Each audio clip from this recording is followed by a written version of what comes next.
welcome to another episode of the Go Sokal podcast. I'm your host, Katie Welch. And I'm your host, Chris MULALLY. And today we're going to talk to Jess McCurry about the wonderful world of SEO. Jess is SEO lead at Sokal and is an awesome person. We like her very much. Let's get into it. So, Jess, thanks for being on the podcast. Yeah, of course. So, I know a lot of people probably know what SEO is, but let's just establish a baseline of what we mean when we mention SEO today on the podcast. Yeah. So SEO stands for search engine optimization. So this is really just the process of increasing the visibility for organic presence for terms that people are searching for related to your business's products and services. It's really just optimization of the site to increase your overall presence on search engines like Google and Bing. So Yes. SEO is different from PPC, and that's another buzzword and a lot of people are familiar with. Yep. So what is the difference between SEO and PPC? Yeah, so SEO is focused on organic results. So this is basically just free traffic. You can't pay to show up on search results. It's really just organic. It's really user-focused. Google wants to find the most relevant result for you. And PPC is focused on the paid side, so those paid ads that show up on the top of search results. Why do you think it would be important to have both an SEO strategy and PPC strategy? Yeah, so SEO and PPC work well together, but they really focus on different goals. So SEO is really great for kind of building your brand's authority, long-standing presence. When you're a new presence to a new business, it's really great to get your name out there. It's long-standing, just building your brand, helping people find you. And PPC is really good for, quicker results, directing people to specific landing pages, time-sensitive offers. So they work well together, and integrated together really helps you have a quicker and better results for your brand faster. Just touching on that part about long-term or time in general, it seems like from what I've read, SEO takes a little while to come to fruition, so to speak. When it does, it can have years lasting effect. But can you talk a little bit about how it's different than maybe some other products where it does take a little time to get going and get closer to that front page? Yeah, so SEO is kind of a long game. We kind of talk about it like your fitness routine. You need to keep doing maintenance. You need to keep working on it. The industry always changes. Google changes. What people are looking for changes on the internet. So really SEO is important to kind of monitor user behavior, algorithm updates, all that kind of things working together to just make sure your brand is continually staying on search results for the terms that we're looking for. I really like that analogy about like a fitness goal, like that. Me too. That's really it's something tangible people can really associate with. Everybody knows, like, you can't go to the gym once and automatically be in shape. So I like that analogy a lot. I think that's very helpful. I want to touch on the fact you mentioned earlier about Google kind of ranking sites, and so how does Google? I know a lot of things have changed recently with Google in the way that they look for the most, I guess, important information on your site. Relevant information is probably the better term. But how does Google go about ranking a site? So they have crawlers that kind of scan and index your site. Tons of different factors, but basically looking at your location, the content on your site, the technical health of the site, all of that kind of comes together to kind of see if your website will be relevant for what they're searching for. So all of that kind of works together. They change their ranking factors often, so that's why it's also great to have SEO analysts on your team, just to continually looking at that and seeing if there is an update, how your rankings have changed, and then we can adjust strategy there. Speaking of strategy, can you explain a little bit about backlinking, and are you utilizing that in your SEO strategy? Yeah, so if you don't know what backlinking is, it's basically one website when it links to a page on another website. So Google sees websites that have a high number of backlink as like better result. They can rank higher on Google. So having high quality content on your website helps you naturally get those backlinks, but you can also, within a backlinking strategy, reach out directly to websites to try to feature you. So really the best strategy is like just in doing both. Yeah. So that's what we try to do at Sokal. Nice. Mm-hmm. Do you want to answer or ask one? I have a few more, but I don't want to I know we've got a little direction we wanted to go in. You're good, MULALLY. You're good. Thanks, co-host. Yeah. Thanks. Definitely.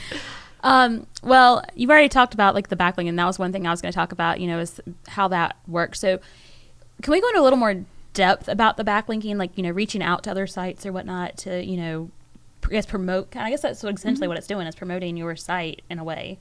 Yeah, there's tools you can use to help find, high quality backlinks. It's also important to link to a site that is doing well technically and also having a lot of high traffic. So you don't want to target, websites that aren't doing well or not producing traffic, because that's not going to increase any traffic for you. So that's kind of what we take into consideration. You really just reach out. Sometimes it's difficult to do that, but yeah. I know that SEO is like some of the other products that we offer here, complicated, and you can in many ways just touch the tip of the iceberg when you're getting started with a client. But can you kind of go through, let's say we come up with we have a new arrangement with a client and we're like, okay, let's get the SEO strategy started. Can you talk about in terms of coding the site, the tags, any kind of metadata, how all the images, the links that we're putting on the site, how that all relates, or what the strategy is in terms of building it from the ground up? There's several different factors kind of when you're auditing a website. There's things that can decline your ranking, things that just enhance it. So really what we focus on first when we take a look at a client's new website is seeing anything that could be tanking rankings and fix that first. What would be a couple examples of that? So things like page load speed, missing meta tags, duplicate content. If you've got several landing pages that have the same meta tags and meta titles, that can be seen as an error. So we fix all that stuff. And then things that enhance it are things just including your keyword research into it. Are you noticing any flashes? Yeah. There's not a lightning storm, but it feels like it. So after we kind of handle things that could be declining ranking, we focus on enhancing it, including our keyword research throughout the optimization, doing things like image, alt tags that you're mentioning. That's not something that will decline your ranking, but it can help. The more information you give Google, the higher chance you have to be featured. So Jess, you mentioned about, Google ranking these sites based on the content and quality and load times and all that. So let's say somebody comes and they're like, okay, look, I'm already on the first page of Google, because you can naturally be on the first page of Google if you're relevant to whatever somebody's searching for. So let's say, I'm already on the first page of Google, I'm already showing up 1 or 2 or whatever. Why do I need to do SEO? Really goes back to what we were talking before about maintenance, and keeping up with the updates for algorithms, and also if your competition is playing hard on SEO, they can potentially outrank you. So it's really just keeping up with it, keep monitoring it, and making sure you're still showing up for those results that you want. That's a good point. If you're not doing it, somebody else probably is doing it. Yep. And if people are producing more updated and relevant content, that can take it over from you. So for sure. And I know me personally, when I'm searching for something, I don't go past the first page of Google usually. Maybe the second, but not usually. And I think that's probably the trend with most people. Mm-hmm. It is cool to see too how Google since the 90s continues to increase the performance of their search results on that first page with the little knowledge section as well. And then you've got the sponsored and organic. But I wanted to touch on the whole issue of competitiveness too, and knowing your competitors and knowing what terms they're utilizing. Can you talk a little bit about that? I know that's not on our list of questions, but Yeah, we take feedback from the clients, who are their biggest competitors, and we have some tools that we can kind of analyze what they're currently ranking for, and we just do searches ourselves to see the difference in locations in the area. So we take a look at what we might be able to steal traffic from them for. So when you are presenting reports to them, what are the kind of parameters that you're going through? Like maybe the top 3 parameters are like, here's how your SEO is going. Like what do you say to them? We have reports that we give to our clients each month. So we have one that is focused on keywords. So it'll show what's improved, what's declined, what's entered into like the top 100, or we have very different categories. So really what we focus on is the top 10. So really awesome to see anything going into top 10. That's what brings the most traffic. And then that's also a great way to look at if anything has like dropped out. So that's really awesome to keep monitoring. And then just an overall presence for how their traffic has been improving or declining over the past several months. And then we also give some competitor data as well to see how, like, we do some couple widgets that show all of the shared keywords between our clients and competitors. So what you're beating them and what they're beating you. And that's what we take into analysis. So touching on these keywords, if people aren't familiar, can you tell people what exactly is a keyword? Yeah. So that's basically what you would type into Google search and hit enter, and that's what shows the results. So if you're looking for, like, I don't know, a Ford truck near me, those would be considered your keywords. And so then you're looking in terms of like building sites for our clients, those keywords have to exist in the body, but also in meta or any kind of head sections as well? Including those keywords in all of those areas helps you show up on search results. If you've ever searched and you've seen the little bolded sections on search results, that's because something that you've typed in search results is showing actually from your website. So, and that draws you to click it. So. Wow. Yeah. It makes sense. Now that you mentioned that, I've never I've noticed it, but I've never really like connected the dots. Like that's what it's for. It is. You're in it all the time, but do you find it incredibly fascinating, and why? I guess I'm assuming you do, but like, why do you think this is such a? It's not a new frontier necessarily, but why it's such a exciting frontier in marketing? I think just how it changes so often makes it very interesting. We check on things every day, how Google is changing, how user behavior is changing. So that's really what excites me about the job is I'm not doing the same thing every day, and I get to monitor all that stuff to just keep our clients performing well organically. Yeah. What advice do you usually find yourself imparting a lot early on to clients or later in the game? I'm really just starting SEO as soon as you can. Really a great thing people don't think about is that it's really most gives you the best results if you start it when you're actually building your website. So like we were talking about things that can tank your ranking. If you set it up correctly the first time with SEO best practices, it'll just, the results will happen sooner. So because it'll be indexed at that point rather than... Yeah, and we're not going back and fixing things. It's set up correctly. Yeah. That's good advice. That is really good advice. So for a business, let's say, you mentioned obviously if you're building a site from scratch, it's a lot easier to start this process. But let's say a business has already got a website up and, they're not sure if they're doing SEO or if their site's, tagged correctly in the back. Is there a way that people can self-check that and to see? Yeah, there are a lot of free resources that you can use to kind of see your performance, and you can probably talk with your website provider about that as well if you want to see how they've set it up. And then there's also things like Google Analytics and Google Search Console that are free as well, just to see how your page speeds are, how your organic is performing as well. So there's lots of resources out there. How often should somebody check that information? Should they? I'm assuming since Google changes so frequently, it's something probably people should have on their radar. They should be checking often. Yeah, it really just, it's up to how much time you want to invest in it.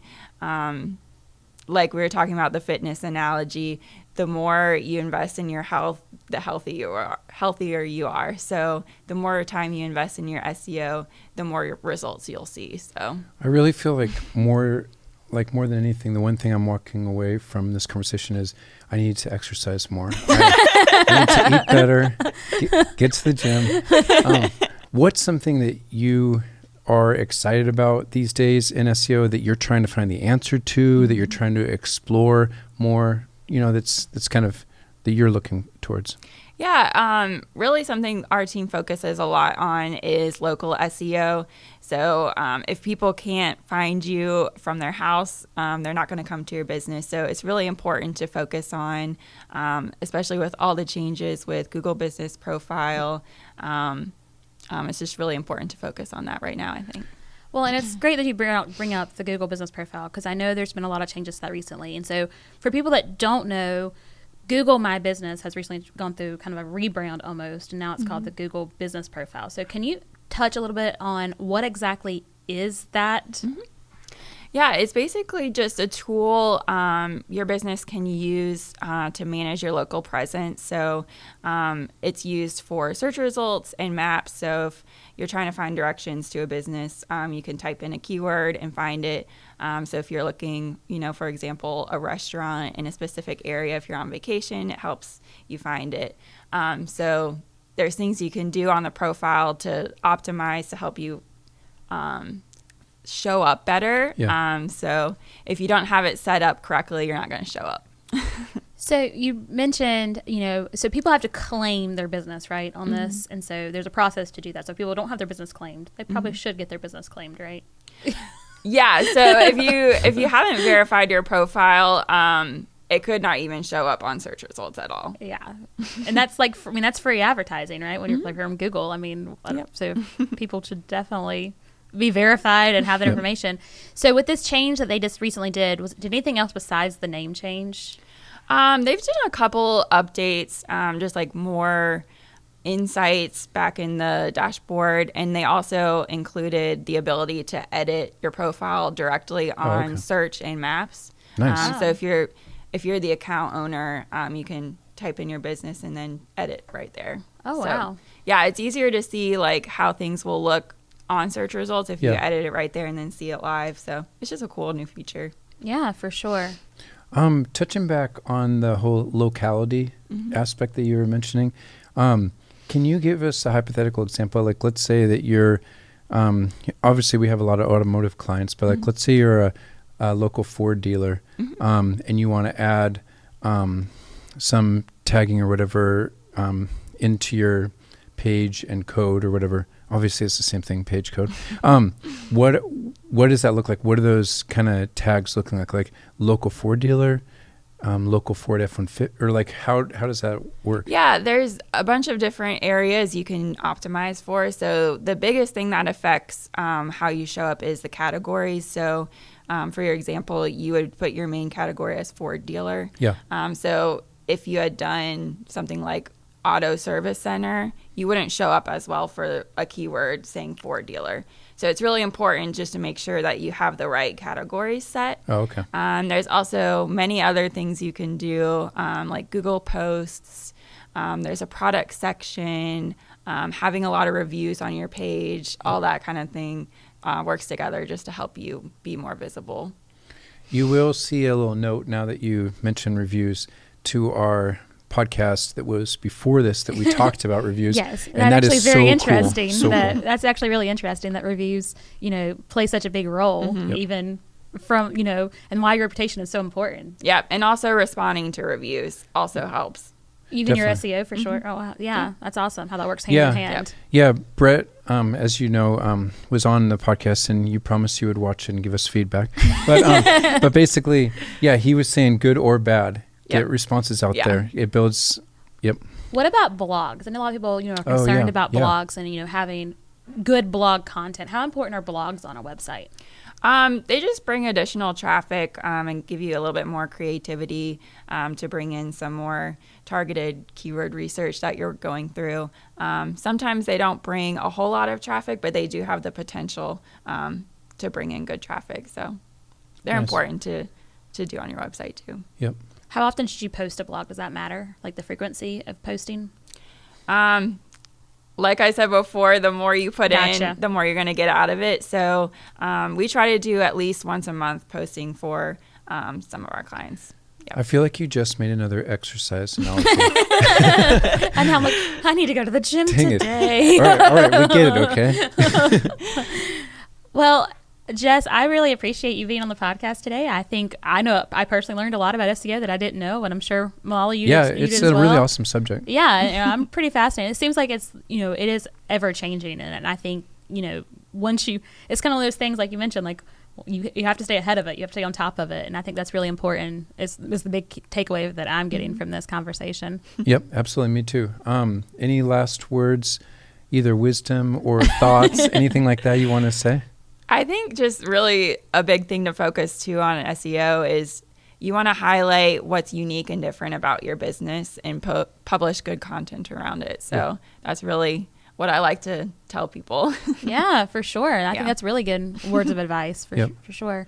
Thank you very much, Jess, for joining us. Of course. And if you want to learn more about SEO, visit our website at gosokal.com. Thanks again for watching the podcast or listening, and tune in next time.